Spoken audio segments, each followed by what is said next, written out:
palavra do Senhor ao nosso coração. O que era desde o princípio, o que temos ouvido, o que temos visto com os nossos próprios olhos, o que contemplamos e as nossas mãos apalparam com respeito ao verbo da vida, e a vida se manifestou, e nós a temos visto, e dela damos testemunho, e vô-la anunciamos, a vida eterna, a qual estava com o Pai e nos foi manifestada. O que temos visto e ouvido anunciamos também a vós outros, para que vós, igualmente, mantenhais comunhão conosco. Ora, a nossa comunhão é com o Pai e com o seu Filho, Jesus Cristo. Estas coisas, pois, vos escrevemos para que a nossa alegria seja completa. Oremos. Pai, obrigado, Deus, pela tua palavra. Obrigado pela vida, Deus, dos teus servos que foram usados no decorrer da história pelo Senhor, para que o Evangelho, a tua palavra e a tua verdade chegasse até nós. Nós louvamos o teu nome, ó Deus, pelo teu cuidado sobre a nossa vida e porque o Senhor se importa em falar conosco. Ai de nós, Deus, se o Senhor não falasse conosco. Por isso, Deus Santo, nos ajude a não sermos apenas ouvintes da tua palavra, mas operosos praticantes, Deus. Nos ensina através desses 4 versículos e nos fala, Deus, de forma profunda e verdadeira. Que do mais novo ao mais velho que está aqui, tenha compreensão da tua palavra. Dentro daquilo, ó Deus, que é possível para cada um. Mas que o Senhor também, Deus, possa quebrantar do coração mais resistente ao coração mais receptivo, para que também compreenda a verdade da tua palavra e das Escrituras. Ajuda-nos, ó Deus, pois sem a ajuda do Senhor, nós não compreendemos com clareza o que o Senhor tem para nós. É em nome do Senhor Jesus Cristo que nós oramos. Amém. Meus irmãos, nós temos aqui o início dessa carta e uma das maiores preocupações do apóstolo João é justamente com a família de Deus. Nenhum outro falou tanto sobre a família de Deus, que é a igreja, como João. Embora as suas cartas sejam bem curtas, elas não são nem grandes, mas nenhum outro falou como ele falou. E quando nós olhamos para o Evangelho, com o apóstolo Paulo, que nós já estudamos algumas cartas, por exemplo, nós aprendemos sobre os fundamentos da igreja, sobre o papel dos apóstolos, sobre aquilo que eles trouxeram como doutrina, como ensino. Quando nós olhamos para Pedro, ele não faz o mesmo que Paulo e não faz o mesmo que João. Se você olha para o apóstolo Pedro, você vai encontrar alguém que foi chamado para um ministério diferente. E o ministério de Pedro, ele visava muito o serviço que ele prestava, quando Deus o chamou. Quando o Senhor Jesus Cristo, por exemplo, ele chama Pedro, ele foi chamado quando ele pescava, quando ele lançava as suas redes. E nos é dito nos evangelhos que no momento em que isso ocorreu, o trabalho de um pescador, e Jesus o chama dizendo, eu vou fazer de você um pescador de homens. E exatamente isso que Pedro faz. Se você olhar para o Pentecostes, que é quando Pedro tem o seu grande primeiro sermão, depois daquele grande primeiro sermão, são quase 3.000 pessoas pescadas na rede do evangelho. Pedro é o pregador das multidões. E você encontra isso nos evangelhos. E Pedro é o pescador que trazia muitos peixes, que sempre angariava muitos peixes. Diferentemente dele, você encontra o apóstolo Paulo, que quando foi chamado, fazia um serviço de perseguir a igreja, indo de cidade em cidade perseguindo os cristãos. Além disso, a Bíblia nos afirma que ele era um fazedor de tendas, ou um construtor de tendas. Então, Paulo era especialista em fundamentos e em preparação de tendas, e Deus o chama exatamente para esse serviço. Se você olha para o apóstolo Paulo, ele passa por cidade em cidade, abrindo as igrejas, levantando as tendas da igreja, e depois ele deixa Timóteo, Tito e outros para cuidarem da igreja. Esse é o serviço que ele faz, e você encontra isso no Evangelho. Paulo, então, é aquele que lança fundamentos, que constrói as coisas. Mas, diferentemente de Pedro e de Paulo, João quando foi chamado pelo Senhor, a Bíblia diz que ele estava consertando redes. Esse era o serviço que ele fazia. E é exatamente isso que o ministério e as cartas e o evangelho, que são escritos por ele, décadas depois da existência da igreja, nos mostram. Ele escreve essas cartas, por exemplo, depois que a apostasia começou a pipocar na igreja. Ou como poderíamos dizer, quando a apostasia começou a esburrar na igreja. Estava tudo entornando dentro das igrejas, e então João escreve suas cartas. Nós estamos falando aqui do final do primeiro século. Havia naquele tempo a necessidade de alguém que chamasse os crentes para voltar para os fundamentos originais. Alguém que chamasse os crentes para olhar para o ministério inicial, para a vida inicial. Ele tinha uma tarefa, e essa é a tarefa de João, chamar os homens de volta à verdade, ao conhecimento de Deus. E quando nós, irmãos, começamos a descambar, quando nós começamos a deixar que sorrateiramente ideias, ideologias, conceitos entrem no nosso coração, muitas vezes de forma imperceptível, tudo que nós precisamos é de alguém que foi ordenado por Deus para nos chamar de volta. De alguém que possa emendar as redes, de alguém que possa manter a retidão, manter o nosso caminho na vereda da justiça. E é exatamente para isso que João foi chamado. Então, o que nós veremos a partir de hoje, a respeito aqui destas cartas e do ministério dele, especialmente aqui, é de alguém que está nos chamando ao conhecimento da verdade. Nós acabamos de ler 4 versículos, e esses 4 versículos, eles têm 3 coisas sublinhadas aqui. Eu gostaria que você tomasse essas 3 coisas para o seu coração. Esses 4 versículos falam de 3 coisas. Primeiro, de um relacionamento. Você encontra João falando de um relacionamento que ele e aqueles que ouviam a sua carta tinham com o Senhor Jesus Cristo, com uma pessoa real. O tempo todo ele está falando desse relacionamento. Mas ele não só fala de relacionamento, ele fala de comunhão que eles tinham com o Senhor Jesus Cristo. E por fim, ele diz ou fala sobre uma alegria que se segue vinda desse relacionamento e dessa comunhão. É o que você encontra nestes 4 versículos. E quando a gente começa a pensar no relacionamento, João então começa a apontar para a família de Deus. Ele começa a falar da importância da família de Deus abraçar um relacionamento verdadeiro, profundo, íntimo e real com a pessoa do Senhor Jesus Cristo. Se não houver um relacionamento íntimo, real e verdadeiro com a pessoa do Senhor Jesus Cristo, você não faz parte da família de Deus. E ele deixa isso de forma bem clara aqui. Então João, Pedro, Paulo, todos eles tiveram ministérios com suas características diferentes, como foi sugerido no início, estava muito relacionado com o trabalho que eles exerciam quando o Senhor os chamou, mas no fundo, as 3 perspectivas que nós temos de Paulo, Pedro e João, procuram a mesma coisa. Procuram a glória de Deus, procuram a unidade da igreja, a intimidade do círculo familiar. Então esta carta, ela vem até nós e ela é descrita aqui como uma introdução de como nós podemos viver mais próximos de Jesus, ou devemos viver, e mais próximos do Pai. Nessa última quarta, como eu disse, nós já lemos toda a carta, e o que eu espero daqui para frente é que você leia, que você estude, que você tome nota desta carta. Talvez você não tenha lido a Bíblia regularmente, mas você pode fazer isso a partir de hoje. Você pegar todos os dias e ler uma parte da primeira carta de João. João aqui nos apresenta algumas razões. Por que ele escreveu essa carta?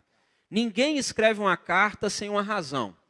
Tem muita gente aqui que é do tempo da carta. Por exemplo, Fernando mandou cartas para Rogéria, quando eles namoravam. E Rogéria mandou cartas para o Fernando. Tia Sônia enviou cartas para Enoque. Sim? Uma por dia, percebe?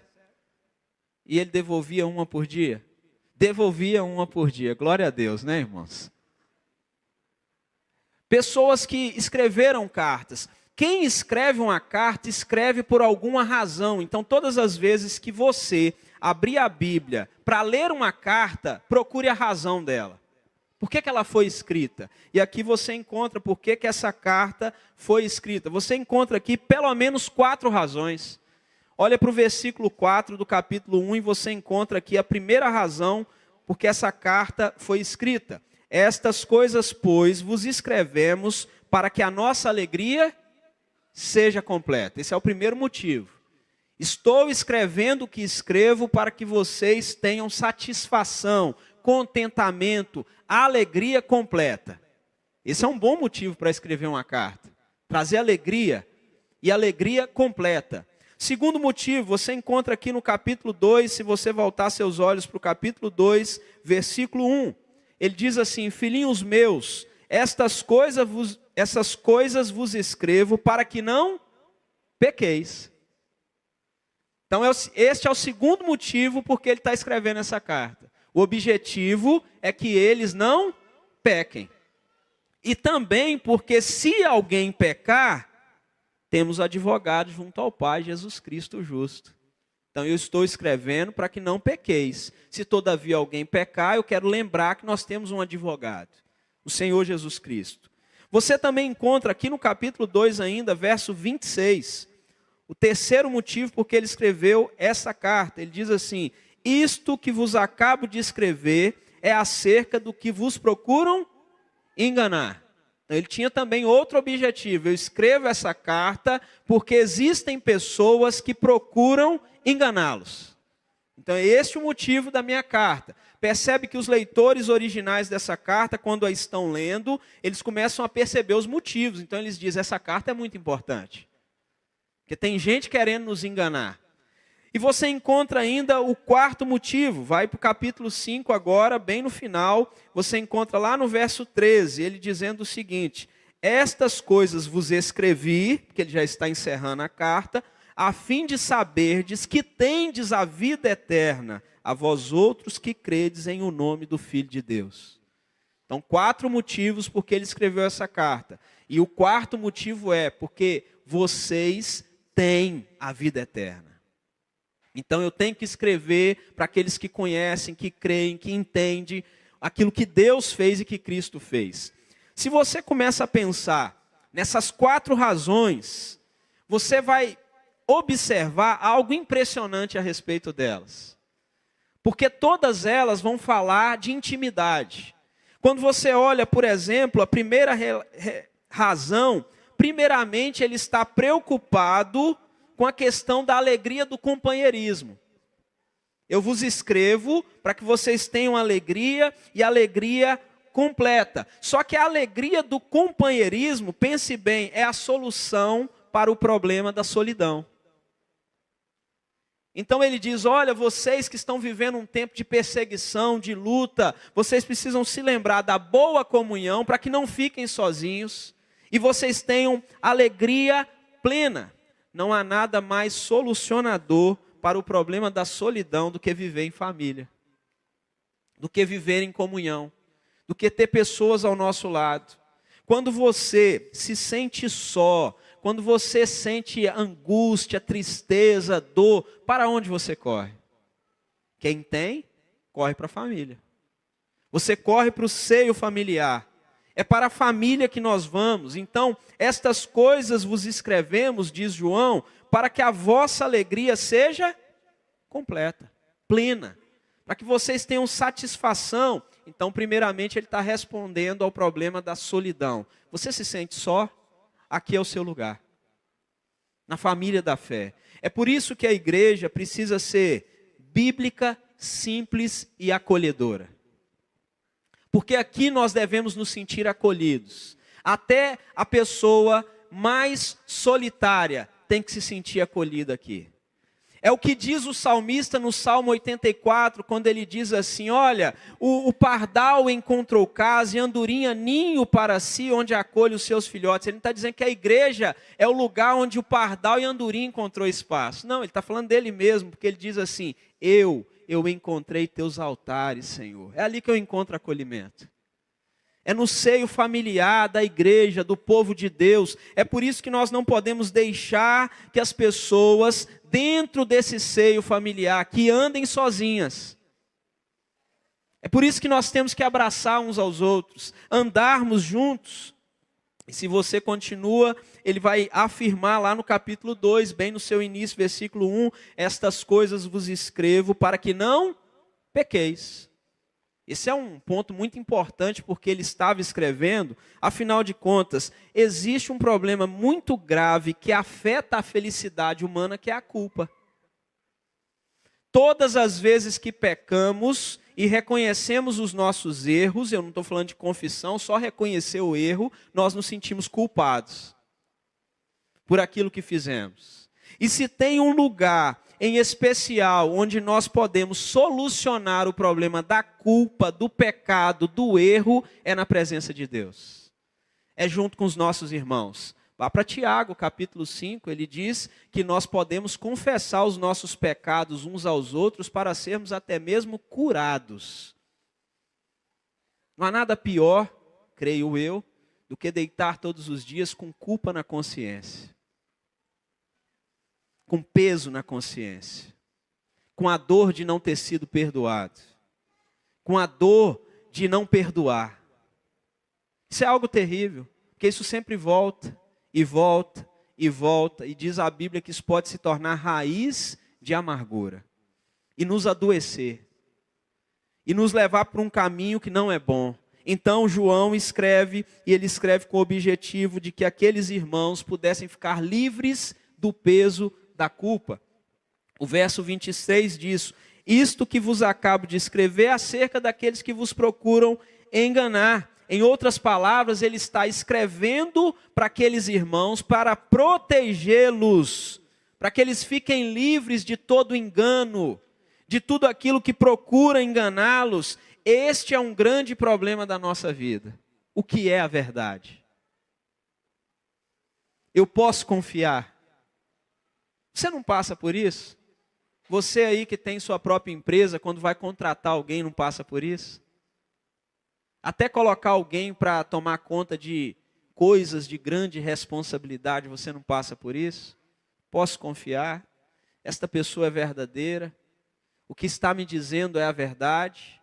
E João então diz, eu escrevo essas coisas para que vocês saibam a verdade e para mostrar a luz da verdade diante daqueles que vos procuram enganar. Esse é o objetivo. Em quarto lugar, no verso 13, ele então diz, eu vos escrevo a fim de assegurá-los de que vocês têm a vida eterna. Irmãos, pense bem comigo. Não parece muita coisa, mas ouvir de um apóstolo que viveu com o Senhor Jesus Cristo que nós temos a vida eterna é diferente. Nós não temos apóstolos mais hoje. Isso é discussão ou estudo para outro dia. Alguns se dizem apóstolos por aí. Estão muito enganados. Mas aqui você está diante de um apóstolo que escreve a esses irmãos dizendo, olha, vocês têm a vida eterna. É muito bom ser confirmado por alguém que andou com Cristo ou que anda com Cristo. Por alguém de confiança ou da mais alta confiança. E como nós, irmãos, muitas vezes ficamos preocupados, com o fracasso. Se aquilo que estamos fazendo é o correto. Se nós temos mesmo conseguido andar com Deus. E aqui então ele escreve, olha, eu vos escrevo essas coisas para que vocês tenham segurança. De que Cristo morreu por vocês, e de que vocês receberam a Cristo, e de que vocês têm a vida eterna. Mas agora volte seus olhos para esses versos iniciais, e vendo as razões por que ele escreveu a carta, agora a gente volta para os versos iniciais, onde ele vai dizer, ou ter as suas primeiras palavras dizendo, olha, o que era desde o princípio, o que temos ouvido, o que temos visto com os nossos próprios olhos, o que contemplamos e as nossas mãos apalparam com respeito ao verbo da vida. É muito bonito as palavras de João aqui, porque ele diz assim, olha, o que era desde o princípio, o que nós temos ouvido, o que as nossas mãos apalparam, é evidente que ele está falando a respeito de uma pessoa. fica muito evidente que ele diz assim: eu estou falando de uma pessoa que é desde o princípio. E essa é uma das frases favoritas de João na sua carta. Se você reparar bem, você vai encontrar ele falando sobre o princípio em vários versículos. Ele sempre volta a esse assunto, e a Bíblia Sagrada fala de 3 princípios. Você encontra lá em Gênesis 1:1, no princípio, criou Deus os céus e a terra. Esse é o primeiro princípio que você encontra na Bíblia, ou dessa expressão. E aqui você tem o começo da criação da realidade material. Esse é o primeiro princípio. Esse é o princípio onde tudo se inicia. Mas ninguém sabe exatamente quando é. A ciência, de algum modo, ela tenta dizer assim: olha, isso remonta a milhões e milhões e milhões de anos atrás. Mas ela não tem certeza. Só diz que é. A Bíblia fica em silêncio sobre esse princípio. Ela não diz quando é. Exatamente, nas contas para nós. Mas o Evangelho de João, você sai de Gênesis, agora você vai lá para o Evangelho de João. Sabe como é que ele começa? João 1:1. No princípio era o Verbo. E o Verbo estava com Deus. E o Verbo era Deus. Aqui é outro princípio. Se lá você tem, em Gênesis, o princípio de tudo que é material, aqui você tem o princípio anterior à criação. Ou como nós podemos dizer, o princípio não principiado. O começo não começado. É o início de todas as coisas. É algo que aconteceu na história, mas nós não sabemos dizer exatamente, mas ele já existia. Desde o princípio, o Verbo estava com Deus. E é tão interessante que nós, seres humanos, nós precisamos começar de algum ponto. Nós temos que começar de A para chegar a Z. Os nossos pensamentos precisam se iniciar de alguma maneira. Antes de chegarmos a qualquer lugar do nosso pensamento, nós temos que ter algum início na nossa mente. Mas antes, diz João aqui, olha, o Verbo está desde o princípio. O princípio antes do princípio material. Esse é o princípio. Só que agora, na carta, que ele fala tanto de princípios, ele começa dizendo o que era desde o princípio. Aqui João não está falando do tempo da criação, e João nem mesmo está falando do começo não começado. Aqui João, ele está falando de um princípio no começo fora do tempo. Não se confunda. É o princípio quando você conhece a Deus. E o princípio quando cada um de nós conhecemos a Deus de fato é diferente. Começou em tempos diferentes. E é tão interessante, agora nós vamos caminhar um pouco mais por essa carta, porque ele vai falar do princípio repetidas vezes. Você vai para o capítulo 2, versículo 7, e ele vai falar do princípio. Olha o que ele diz aqui. Amados, não vos escrevo mandamento novo, senão mandamento antigo, o qual, desde o princípio, tiveste. Esse mandamento antigo é a palavra que ouviste. Caminha um pouquinho mais, versículo 14. Filhinhos, eu vos escrevi porque conheceis o Pai. Pais, eu vos escrevi porque conheceis aquele que existe desde o princípio. Jovens, eu vos escrevi porque sois fortes e a palavra de Deus permanece em vós e tendes vencido o maligno. Mas se você caminha um pouco mais, verso 24. Permaneça em vós o que ouviste desde o princípio. Se em vós permanecer o que desde o princípio ouviste, também permanecereis vós no Filho e no Pai. Se você caminha um pouco mais, capítulo 3, e olha, perceba como João gosta dessa palavra, capítulo 3, verso 8. Aquele que pratica o pecado procede do diabo, porque o diabo vive pecando desde o princípio. Para isto se manifestou o Filho de Deus, para destruir as obras do diabo. Olha o capítulo 3 ainda, versículo 11. Porque a mensagem que ouviste desde o princípio é esta, que nos amemos uns aos outros. Então, quando nós olhamos para o que João está nos dizendo, esse princípio aqui é difícil de definir, não é isso? Mas ele está falando de um princípio existencial. O princípio de quando você recebe a palavra que você ouviu desde o princípio, o mandamento que você teve desde o princípio. Então, para alguns que estão aqui hoje, nos visitando, ou para aqueles que ainda não se converteram, pode ser que o princípio dele vai ser hoje. Aquilo que ele ouviu de Deus, como mensagem de Deus, que transforma o coração, pode ser o princípio exatamente agora. Nesse exato momento. Mas alguns outros que estão aqui, o princípio dele foi há 30 anos. Há 25 anos. Há 15 anos de caminhada com o Eterno. Então, quando nós olhamos para essa realidade, João, ele não está falando sobre, ou se referindo à experiência de um princípio que a gente vai definir para dizer, o princípio de todo mundo foi igual. Não, ele está falando de uma experiência contínua da vida cristã, que é contemporânea o tempo todo, a cada instante. O cristianismo, ou o evangelho do Senhor Jesus Cristo, ele é novo, fresco e vital, um contínuo começo e sempre eterno para todos nós. Porque é diferente para cada pessoa, está disponível em todos os tempos, em todas as eras, em todas as épocas. Está disponível. Mas você é introduzido, então, neste princípio, somente quando chega ao conhecimento de quem é Jesus de fato. Quando nós olhamos para aquilo que João escreveu, os escritores do Novo Testamento, eles dão começo a essa realidade somente quando passam a conhecê-lo. Paulo, por exemplo, ele estava no caminho de Damasco, e é ali que ele conhece o Senhor Jesus. E ele encontra lá na frente com outros, como Barnabé, que já tinham tido um princípio antes do dele. Então esse princípio pode ser diferente para nós. Mas eu espero que você experimente ter um princípio na caminhada com Deus. O que é que João então adverte?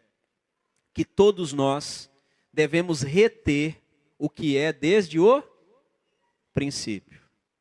Diversas religiões, denominações e seitas do nosso tempo tentarão nos dizer que tem algo novo para nos oferecer. Existe algo novo, existe uma palavra nova, existe uma maneira nova, nós temos algo diferente, algo adicional ao Evangelho, algo que vem acrescentar as Escrituras sagradas, algo que vem acrescentar a revelação de Deus. A estes você deve dizer, ou ficar bem longe, e dizer para eles assim, eu quero o que é desde o princípio. Você quer descobrir o melhor método evangelístico que existe? Olhe o que é desde o princípio. Olhe como o Senhor Jesus Cristo, ele ordenou que os seus discípulos fizessem. Olhe a maneira que ele disse que eles deveriam fazer. Não precisa de algo novo. Olhe para a igreja, e se você quer que a igreja viva de acordo com o que Deus deseja, para a glória dele, olhe o que é desde o princípio dentro da igreja. A igreja sempre caminhou em simplicidade. Olhe para Atos capítulo 2, olhe para Atos capítulo 4, e você então encontra o método de Deus de ser igreja. Vá para as cartas paulinas e vocês encontram o modo de culto. Como que Deus deve ser cultuado, como que Ele deve ser adorado, como que deve acontecer o culto. Olhe para as Escrituras e você encontrará quem deve participar do culto. Quem deve se envolver no culto. Olhe para as Escrituras. Se tem algo novo, que você olhe para as Escrituras e diga, eu quero o que é desde o princípio. E ele diz mais, se você volta a esse capítulo 1, ele fala o versículo 2, e a vida se manifestou, e nós a temos visto, e dela damos testemunho, e vô-lo anunciamos, a vida eterna, a qual estava com o Pai, e nos foi manifestada. Agora, ele afirma que aquele que é desde o princípio é uma pessoa. E olha como que ele descreve o relacionamento com ele. Olha, essa pessoa foi vista, ouvida e tocada. Em outras palavras, João está dizendo que a fé cristã repousa sobre fatos e atos de um ser humano que passou pela história. Que foi visto, ouvido, tocado, que se relacionou no decorrer da história. E, inclusive, embora muitos setores da nossa sociedade e cultura tentem apagar completamente essa figura histórica, nós ainda vivemos antes de Cristo e depois de Cristo. Pode tentar apagar de todas as formas. Ele pisou neste mundo, ele andou entre nós. Ele viveu entre nós, ele se relacionou conosco. E por isso, João está dizendo, olha, a fé cristã não repousa só numa experiência de crer simplesmente, mas também numa experiência de ter experimentado os fatos e os atos de um ser humano que viveu na história. Nós não nos fundamentamos só em ideias ou afirmações doutrinárias. Por isso, se tornar um cristão, meus irmãos, não é apenas uma mera questão de se tornar membro de uma igreja. Não é uma questão de crer em um certo credo. Não é uma questão de assinar uma certa declaração de fé doutrinária. Isso não tem nada a ver com se tornar um cristão de fato. João mostra claramente que tornar-se um cristão é estar, acima de tudo, relacionado a uma pessoa, o Senhor Jesus Cristo. Isso é ser um cristão de fato. Nós temos inúmeras pessoas por todas as nossas igrejas que assinaram declarações de fé, que vieram à frente da igreja e fizeram suas declarações, mas que não se relacionam com o Senhor Jesus Cristo. Não têm vida com Cristo. Não andam com Cristo, não experimentam de Cristo, não conhecem a Cristo. Quando nós olhamos então para esse fato, João está dizendo que todos nós estamos relacionados a alguém. Pense bem comigo, nós vivemos em família, e Deus se alegra até que o solitário vive em família, ele faz isso. Os filhos estão relacionados aí com seus pais, os pais estão relacionados com os filhos, por quê? Porque compartilham da mesma vida. E quando nós olhamos para essa realidade, é isso que faz alguém se tornar cristão de fato, quando compartilha da mesma vida. Quando a Bíblia diz que nós morremos com Cristo, ressuscitamos com Cristo, estamos assentados nas regiões celestiais com Cristo Jesus. A Bíblia está falando de um relacionamento. Para se tornar um cristão, é preciso compartilhar da vida de Cristo. Através desse relacionamento, você também tem um relacionamento com o Pai. Essa é a realidade do que João está dizendo a esta igreja, e é a realidade do que diz também para nós. Se você vai para o versículo 12, ele vai falar sobre isso, aquele que tem o Pai, ou aquele que tem o Filho, tem o Pai. Esse é o relacionamento que João ele coloca diante de nós. É impossível se relacionar com Deus Pai se você não tiver o Senhor Jesus Cristo. Se você não se relacionar com Ele. Aqui se inicia, nessa carta, o fundamento da família cristã. Precisa ter relacionamento. E um relacionamento próximo. Se você caminhar e olhar um pouco mais, no verso 2, como nós acabamos de ler, ele diz que nós não só experimentamos dessa vida com Cristo, como a própria vida se manifestou. E quando ele fala dessa vida que se manifestou, ele quer dizer para nós que esse relacionamento do Senhor Jesus Cristo com Deus Pai, que foi manifesto diante de nós, não é o Senhor Jesus vindo ao mundo para mostrar a Deus. É o Senhor Jesus Cristo vindo ao mundo para mostrar como o homem se relaciona com Deus. Como que nós devemos nos aproximar de Deus. E se você olhar para a pessoa do Senhor Jesus Cristo, sabe que você vai encontrar Ele dizendo: as obras que eu faço são as obras do Pai. Ele está o tempo todo apontando: o que eu digo é a palavra do Pai. João 14:10, ele lembra as pessoas que o que ele fala, e o que ele diz, e o que ele traz para as pessoas não está vindo dele. Vem de Deus Pai. O serviço que ele presta, tudo que ele faz, é nessa relação, nesse relacionamento tão próximo, tão íntimo que ele tem com o Pai. Então ele está dizendo: o que eu faço, as obras que eu faço, a palavra que eu prego, é porque eu tenho a mente de Deus. Eu estou conectado com Deus. E é sobre essa vida que João está falando também a nós.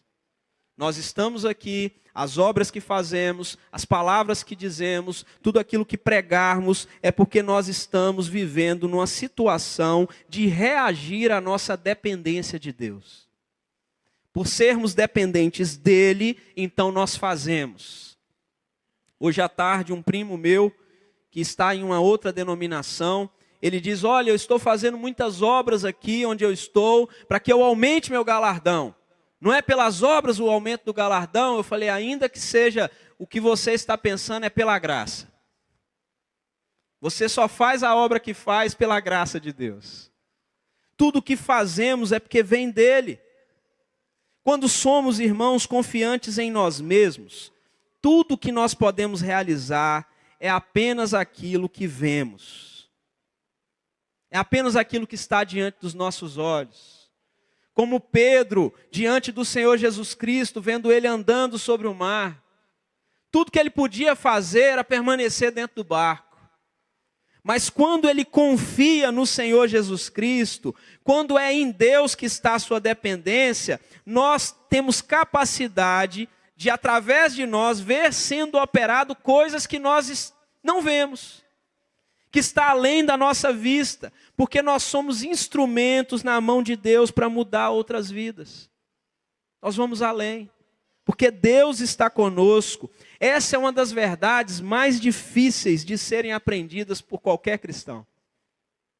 De entender que a nossa vida só se manifesta em obras, e obras que glorificam a Deus, porque nós temos uma conexão de profunda dependência de Deus. E o Senhor Jesus Cristo, ele viveu dessa forma. Ele andou por esse mundo dessa forma, ele demonstrou isso. Ele viveu em contínua dependência de Deus que nele habitava. E esta é a vida que foi manifestada. É disso que João está falando. É assim que a vida se manifestou. Porque o Senhor Jesus Cristo andou entre nós e proclamou a palavra, fez obras, realizou milagres, porque ele estava em plena conexão com Deus. E ele diz que a vida, ela resulta de duas coisas. Perceba bem, e a vida se manifestou, e nós a temos visto, e dela damos testemunho, e vô-lo anunciamos, a vida eterna, a qual estava com o Pai, e nos foi manifestada. O Senhor Jesus Cristo é a manifestação dessa vida. Ele veio na plenitude do tempo. Ele é essa pessoa que manifesta. E isso resulta em duas coisas. Primeira coisa, comunhão. Primeiro de tudo, aqui João chega a uma das mais importantes realidades sobre a vida em família. Porque ele vai falar que a vida em família é comunhão e companheirismo. Olha o verso 3. O que temos visto e ouvido, anunciamos também a vós outros, para que vós igualmente mantenhais comunhão conosco.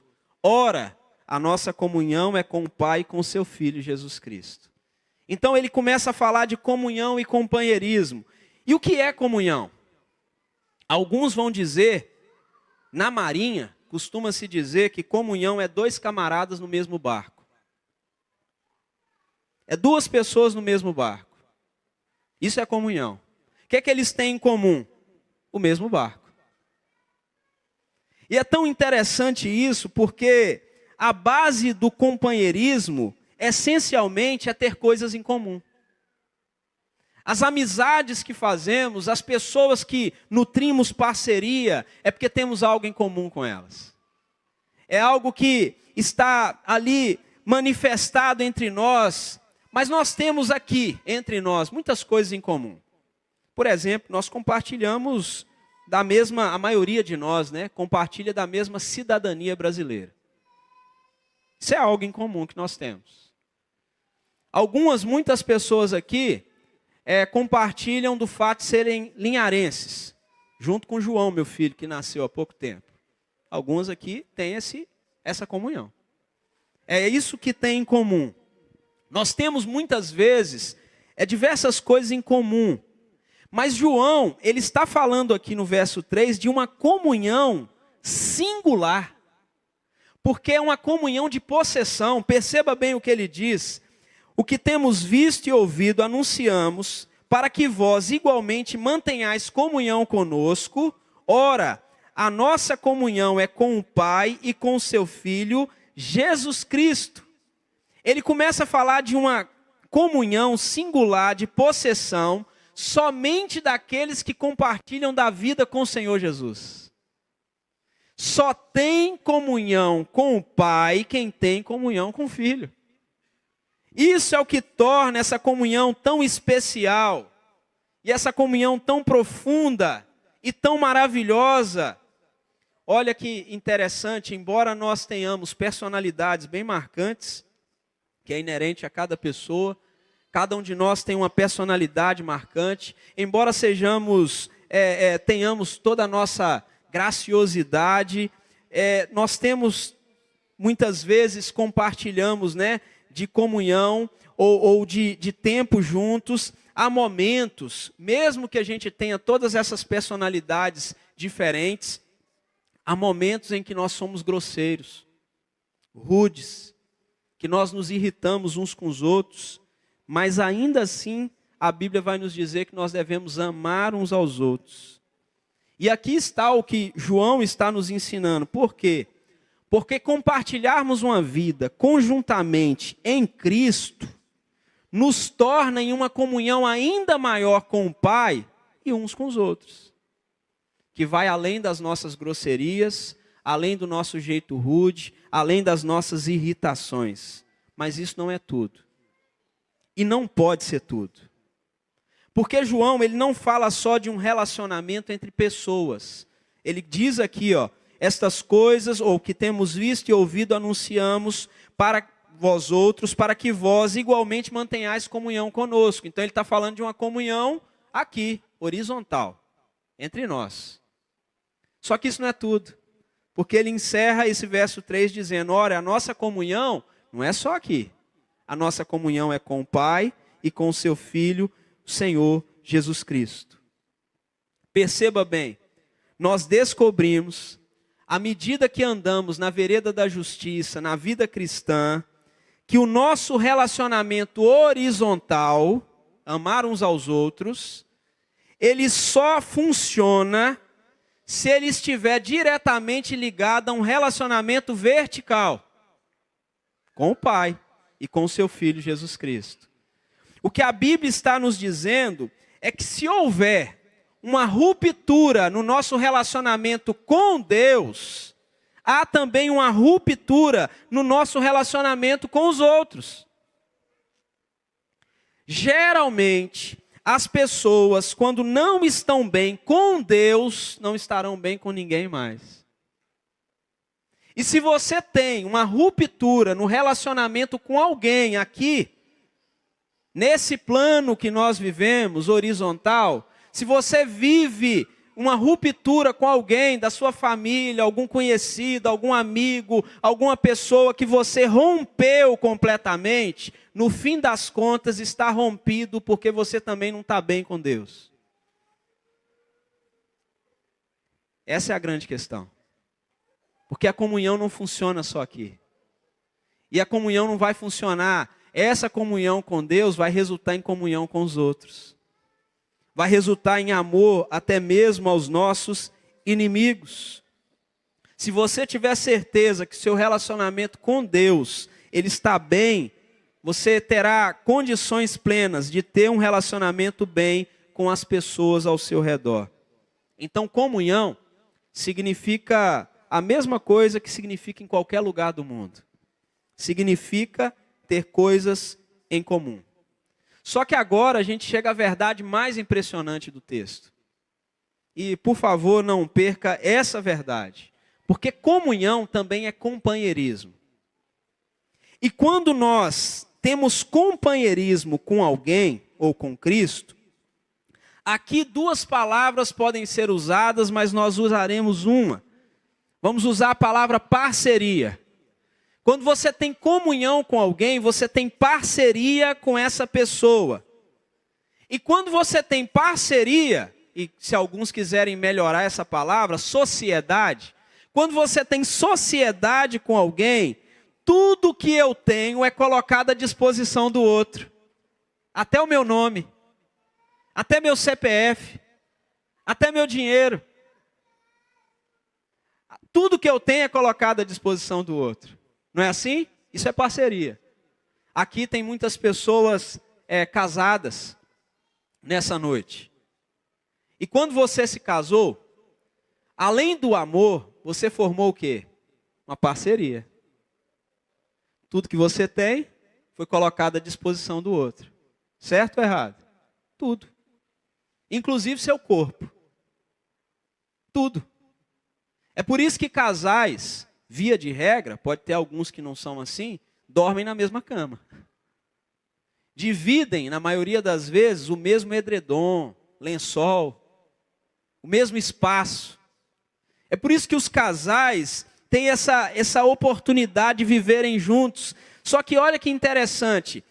Em minha comunhão com Deus, o que eu tenho para oferecer para Ele? Eu tenho eu. É tudo que eu tenho. Certo? Você tem você. Eu tenho a minha mente para oferecer para Deus. Eu tenho o meu corpo para oferecer para Deus. Eu tenho os meus dons, as minhas qualidades, a minha profissão. Tudo que eu ganho, tudo que eu conquisto. Eu tenho minha capacidade. Então, quando eu estou em comunhão verdadeira com Deus, efetivamente com Deus, eu coloco tudo que eu tenho e sou à disposição de Deus para que Ele faça de mim o que Ele quiser. Isso é ter comunhão com Cristo. Te faço uma pergunta, você tem comunhão com Cristo? Você colocou tudo que você é e tem à disposição dEle? Tudo. Só que, por que isso é tão maravilhoso? Não é porque eu coloco tudo. E não é porque eu me indisponho. E não é porque eu tenho colocado a minha vida diante de Deus. Quando eu faço isso de fato, e aqui nós temos muitas pessoas que fizeram isso de fato com a vida, colocaram a vida completamente a serviço de Deus. Quando eu faço isso de fato, eu descubro algo ainda mais maravilhoso do que essa parceria com Deus. Quando eu coloco minha vida à disposição de Deus de fato, Deus coloca tudo que Ele tem à minha disposição de fato. Tudo que Ele é. Agora pense comigo. O que Deus tem para te oferecer? Deixa eu te dar alguns sinais. A grandeza de Deus, a sabedoria de Deus, o poder de Deus, a glória de Sua majestade, tudo nessa parceria está disponível para mim e para você. Ele coloca tudo à nossa disposição. Este é o grande segredo da comunhão com Deus. E quando nós somos cheios do Espírito Santo, e quando nós estamos à disposição de Deus, isso significa que para mim, aquilo tudo que me falta, que desesperadamente eu necessito, sabedoria, poder, habilidade plena para fazer todas as coisas, tudo aquilo que eu quero fazer para Deus e não tenho condições de fazer, e não tenho capacidade de fazer, tudo, quando eu me entrego para Deus, tudo isso Ele me dá. Não é assim nas Escrituras? Quando Ele mandou construir o templo, Ele diz, vai lá, busca tal homem. Ele diz quem é o homem, e a Bíblia diz assim, então Deus o encheu com o Espírito Santo para ele ter capacidade de fazer o que Ele pediu para fazer. Não foi assim com Gideão? Não foi assim com Davi? E com todos os outros da história? Deus os enchia do Espírito Santo para que eles tivessem capacidade de fazer o que tinham que fazer, ou o que Deus os mandou fazer. Agora pare por um pouco. Você está com dificuldade de perdoar alguém? Sabe qual é a única forma de você perdoar alguém? Você precisa orar, pedir a Deus para te encher com o Espírito Santo, para que Ele te capacite a perdoar alguém. Porque se deixar só para você não vai fazer. Nós não temos capacidade em nós mesmos. Nós queremos revanche. Nós queremos dar o troco. Nós queremos ferir como fomos feridos. Nós gostamos de olho por olho, dente por dente, boca por boca, cabeça por cabeça, vida por vida. Esse é o nosso desejo, mas quando nós somos cheios pelo Espírito Santo de Deus, nós nos tornamos disponíveis para Deus, tudo que Deus tem é disponível para nós. Percebe qual é o maior tesouro da vida? É este. Não é tudo que você é capaz de ganhar sozinho. É você se colocar à disposição de Deus e receber tudo aquilo que você não tem e Deus te dá. Ele te garante. E é por isso, exatamente por isso, que o apóstolo Paulo afirma: eu posso todas as coisas naquele que me fortalece. É por isso. Por que ele podia? Porque ele dizia assim: sede meus imitadores, como eu também sou de Cristo. Ele tinha uma direção, mas aqui nesta comunhão, nós não vamos encontrar somente parceria. Nós encontramos amizade, porque toda parceria acaba resultando em uma amizade. Porque a amizade e parceria juntos traduzem a boa comunhão, não é assim? E olha que interessante, o que você faz com um amigo de verdade seu? Eu não estou falando amigo mais ou menos, nem colega. O que você faz com um amigo de verdade? Você conta segredos. Você abre o coração. Diante dos seus amigos de verdade, você abre sua alma. Você se abre. E você, sendo amigo de Deus, você pode dizer a Ele ou contar a Ele os seus segredos. Só que a realidade das Escrituras é que quando nós somos amigos de Deus, Ele também nos conta segredos. João 15:15, o Senhor Jesus vai dizer: já não vos chamo servos, mas amigos, num contexto onde Ele estava contando aos discípulos segredos do reino de Deus. Dizendo: vocês são meus amigos. E olha que maravilhoso. Palavra de Deus, comunhão, significa uma amizade com Ele. O segredo de compartilhar uma vida com Deus e de ser sustentado por Ele. E na medida que você cresce em companheirismo para com o Pai, seus olhos são continuamente abertos para coisas que você jamais tinha visto. Porque à medida que você cresce em parceria com Deus, Deus compartilha com você segredos. Segredos sobre si mesmo, sobre a vida, sobre os outros, sobre aquilo que acontece ao nosso derredor, porque Deus tem uma amizade conosco.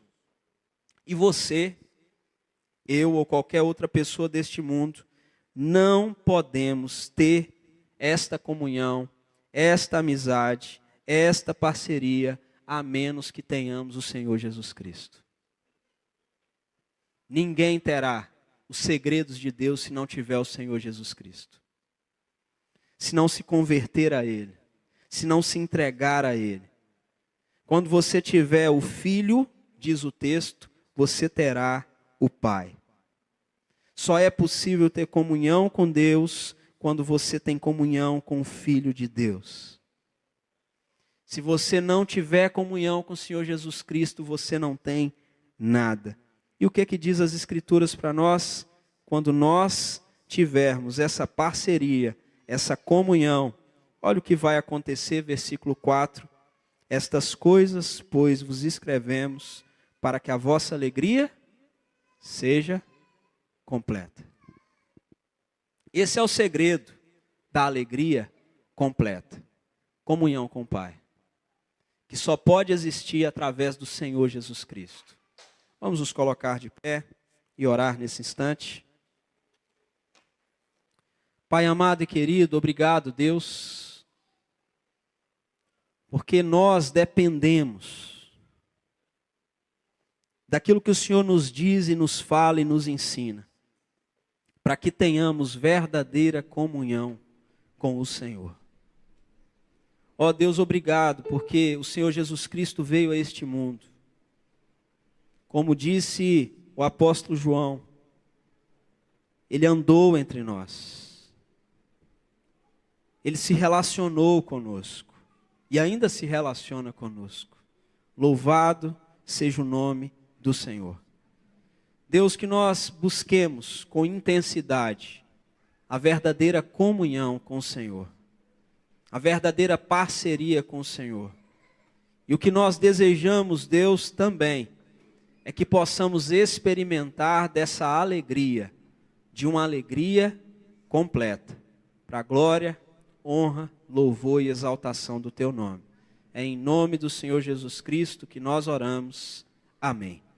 E que a graça de nosso Senhor e Salvador Jesus Cristo, o amor de Deus, o nosso bendito, glorioso e poderoso Pai, que as ternas consolações e a comunhão do Espírito Santo do Senhor repouse sobre vós, povo de Deus, sobre todo o povo de Deus espalhado pela face da terra, agora e pelos séculos dos séculos. Maranata, aleluia, amém.